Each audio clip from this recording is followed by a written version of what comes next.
Newcastle, United FC. Because the players at the club that year should not have got relegated. Simple as that. Yeah, but we weren't a team, was it? It was a collection of individuals, which I think, you know, you had lots of different people doing lots of different things, and that included, you know, we started the season with Kevin. You know, he tried to sell a load of us. I think Kevin rightly decided enough was enough. He resigned. The treatment of him, which was felt in the dressing room, because we all knew his impact as a man at the place, and he'd been great with me, so I was like, this is just wrong, what's happening? He leaves, Joe Kinnear comes in, and listen, I like Joe. I mean, you know, you'd have gone for a pint with Joe. Whether you want Joe to manage a football club or not, it's a totally different question. You probably wouldn't. He was a decent enough fella. He was kind of straight down the line. He's your mate, you fucking play him. And we'll play you. So anyway, me and Swudge end up talking him at golf under protest, because Chris has gone, just fucking, Joe, just do it. I spoke to Mike all the way around, and I was like, hey, this is how we've got a strong core, this is what we need to do, just protect this. Because I'm quite forthright, like, hey, we've got a good group here, just fucking stay in the background and support what we're doing, we're going in the right direction. He's like, yeah. Anyway, I'm not, you got Nobby, who's the captain, who's a fucking phenomenal person, and Steve Harper, who's a great guy, Steve, and loves to do admin, just loves being at the fulcrum, like stuff I couldn't think of anything worse. Like, loves like collecting stuff and making lists and collecting money for charities, and I'm like, he just loves it. But that's his personality, Steve, you know what I mean? And that, he's a great guy, and that's part of his personality. And so he was the vice captain of ours, knew the club as well as anybody. Yeah, another few charlatans knocking around it. So we have this all going on in the background, and you get and then Andy's getting sold after they told us we're not selling them at any price, and then they sell them, and then, you know, it's the season, you know, they sack Chris not long afterwards, and it's just fucking. The reason, listen, firstly, Andy said he didn't want to. I remember we were sitting when it was happening, and Andy said, I don't want to leave, this is my club, and I want to stay. And he was told, you're not getting a new contract, so if you don't go, nothing else is changing. And he was like, Liverpool are offering 30-odd million for me. If you give me a new contract on double what I'm on now, which wasn't astronomical, I'm a Newcastle boy, I'll stay here. And he was forced by them out of the club. So obviously, players we knew that, because Andy's like, I don't want to go. And they forced him, because there was a deal, they forced that boy out of the club. And that was a breaking point for us as a group, you know, because they forced Andy out because of our tightness. Nobby went the following summer. There was issues with my contract at the back end of it, where I've got fucking land biased. So they were trying to get rid of Smudger. They were breaking up.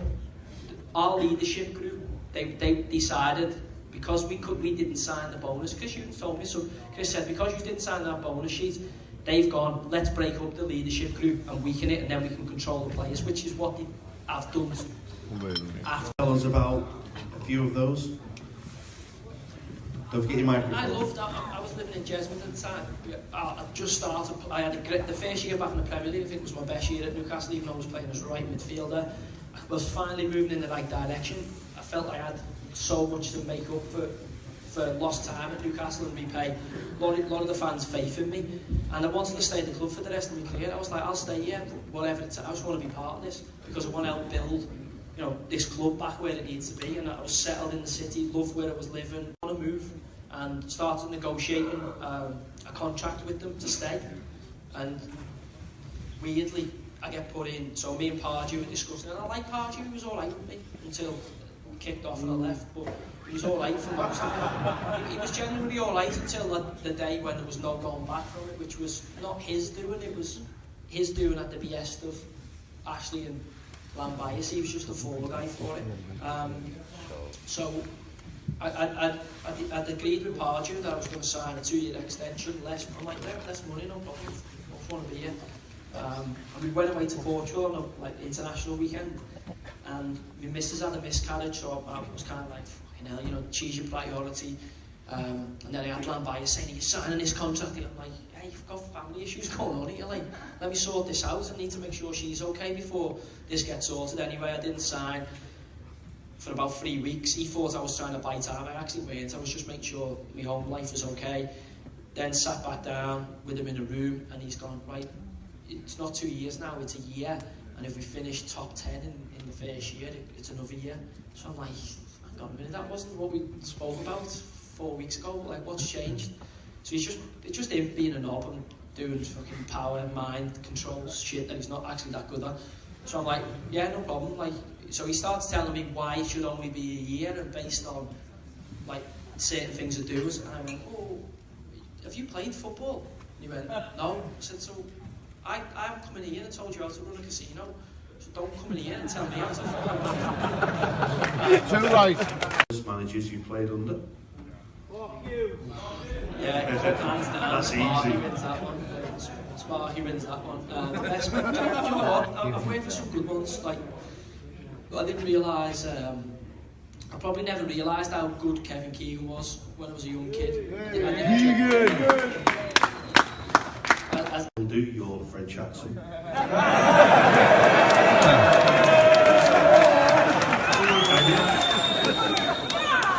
You're fluent in French, mate. It's quite easy. You don't have to do that with your hand in French. Wants to know who would have won, you or Shearer? Sure.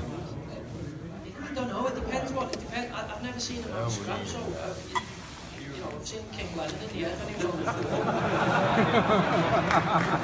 and I think he shit himself when Roy Keane put it on him at St James's. Nathan says, what's your honest opinion on the current state of the Newcastle under Ashley? We've pretty much covered it, haven't we? I think he'll leave from what I know. Hopefully. That takeover's going to happen. Like, so I think it's just about time. Isn't it? Like, how can you have a football club? Because ultimately, a football club it's yours. It's not like Ashley's. It's your club. Like, the football club is a representation of the people. Like, Newcastle's a phenomenal club, and I don't know what I've either got to get my finger out, become a really, really good manager, or you've got to become really shit as a team. So we'll see what happens in the next 10 years. Nathan Jones, you've been gone too long, wants to know, do you see yourself managing Newcastle in the future? I don't know. Under my passion.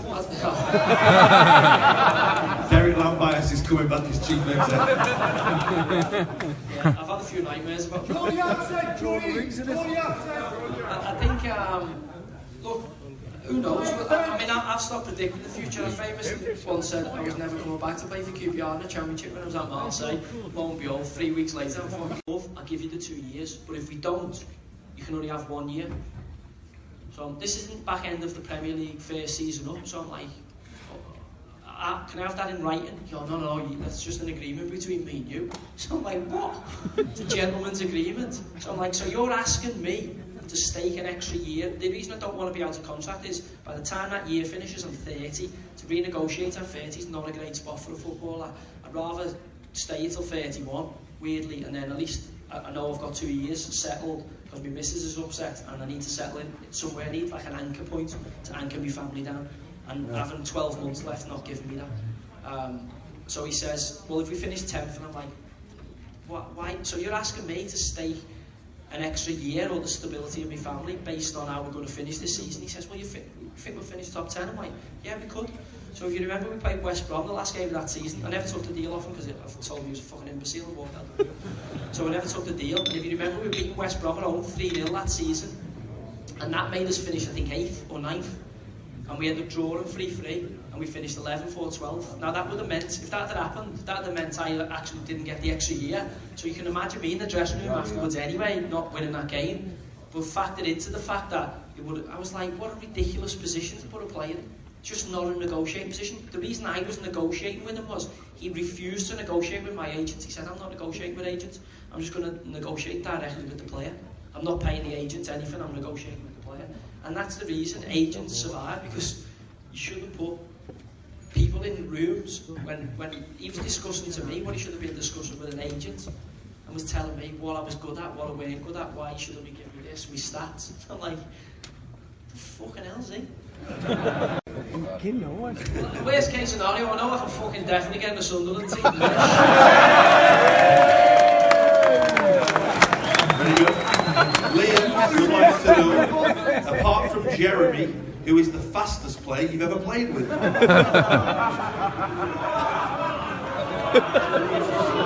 Colin Calderwood used to call Jeremy the tractor. Listen, I've never been blessed with pace, but like, I used to really enjoy sprinting when Jez, I'd just get myself next to Jez or Nobby Nolan, because they made me look like fucking Usain Bolt.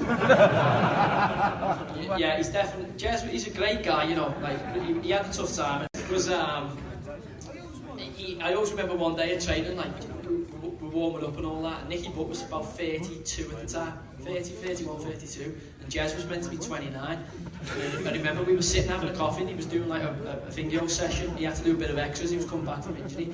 I just remember him running outside the window where the cafe was at Newcastle, like running up and down.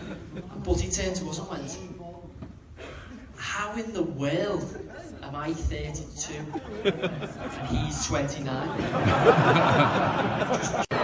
You know, he was 21 for 7 years.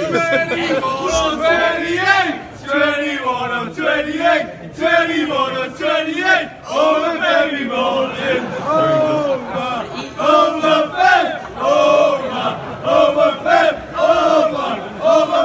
Obafemi Martins. Thank you. There's a couple of them, you know, there's 2 Obafemi Martins.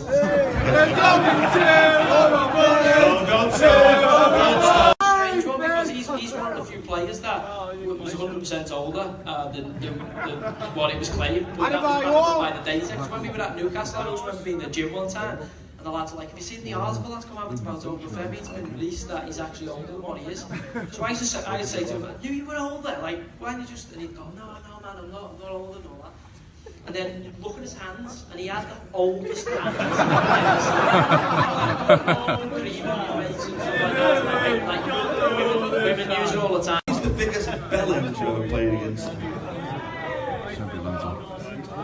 Everyone's different, aren't they? Do you know what I mean? Depends where you come from. Yeah, I don't know, because like, usually you meet people and you think they're a knob on the pitch, and then they're actually alright off the pitch, so... biggest bellend?